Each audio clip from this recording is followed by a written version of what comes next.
नमस्ते, मेरो नाम फ्रिडम गुरुङ।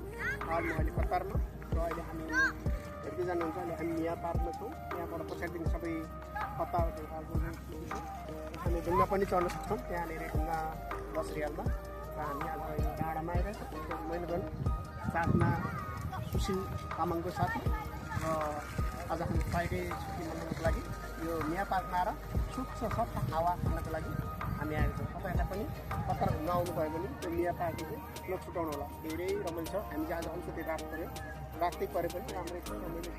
सबै ग्यादरिङ भइरहेको छ। यहाँ हिँड्नेदेखि लिएर खानेदेखि लिएर यता रेस्टुरेन्ट पनि छ, यता देख्नुहुन्छ रेस्टुरेन्ट, यता सिटी र यो डाँडा हेर्नुहोस्। डाँडा चाहिँ एकदम रमाइलो छ, एकदम धेरै रमाइलो छ यो ठाउँ। बाइ द वे आउनुभयो भने कतार मिया पार्कमा मजाले घुम्नु। धन्यवाद। जय कतार, जय कतार, जय नेपाल। जय नेपाल।